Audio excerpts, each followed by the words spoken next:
मैं संघ हूं।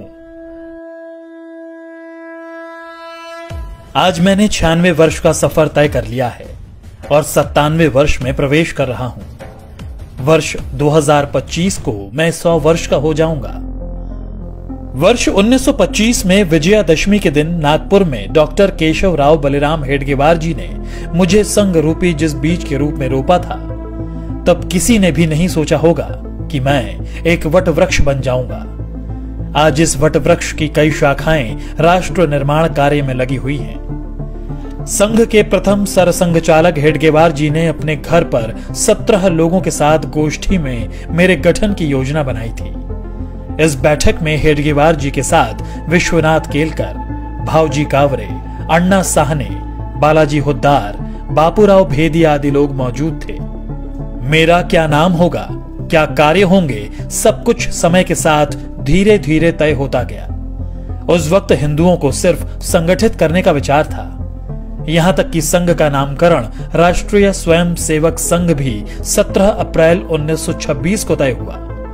इसी दिन हेडगेवार जी को सर्वसम्मति से संघ प्रमुख चुना गया, लेकिन सरसंघचालक वे नवंबर 1929 में बनाए गए। मेरे नाम के अस्तित्व में आने से पहले 3 नामों पर विचार मंथन हुआ, जो थे राष्ट्रीय स्वयंसेवक संघ, जरीपटका मंडल और भारतोद्वारक मंडल,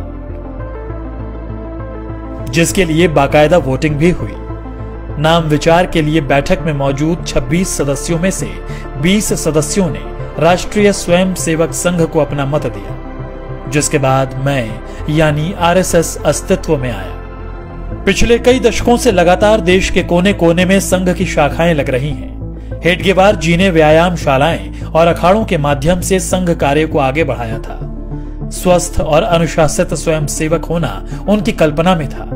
96 वर्ष के सफर में आज मेरे 80 से ज्यादा समविचारी और अनुषांगिक संगठन हैं। दुनिया के करीब 40 देशों में मैं सक्रिय हूं। पर मेरा यह सफर इतना भी आसान नहीं था।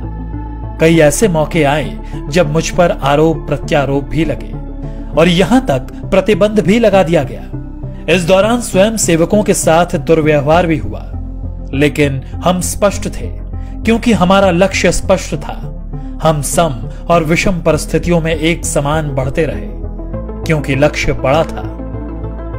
संघ के विरुद्ध दुष्प्रचार के बावजूद समाज का एक बहुत बड़ा वर्ग ऐसा भी था जो संघ के समर्पण को देख रहा था और समझ भी रहा था।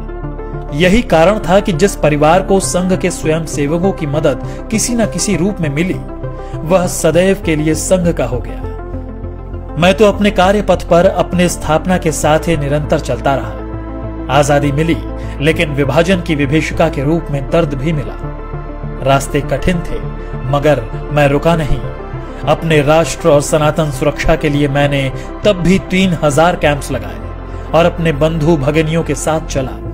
वर्ष 1962 में जब चीन ने धोखे से देश पर हमला कर दिया, तब मेरे परिवार के स्वयंसेवकों ने बखूबी अपना राज्य धर्म निभाया और जान पर खेलकर सरहदी इलाकों में रसद पहुंचाने में सेना की मदद की। इससे प्रभावित होकर तत्कालीन प्रधानमंत्री नेहरू ने 1963 में गणतंत्र दिवस की परेड में संघ को आमंत्रित किया।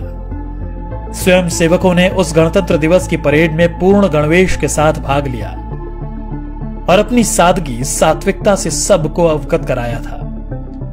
इसके बाद वर्ष 1965 में पाकिस्तान से युद्ध के दौरान भी स्वयंसेवकों ने महत्वपूर्ण भूमिका निभाई। तमाम विरोध और सभी कठिनाइयों के साथ संघ अपने पथ पर निरंतर आगे बढ़ता रहा। आपदा हो या युद्ध, मेरा संकल्प भारत समर्पित। कभी 25 स्वयंसेवकों से शुरू हुआ संघ आज विशाल संगठन के रूप में स्थापित है। बिना स्वार्थ, तन मन धन से दिन रात राष्ट्र सेवा, मानव सेवा में स्वयं सेवक जुटे हुए हैं।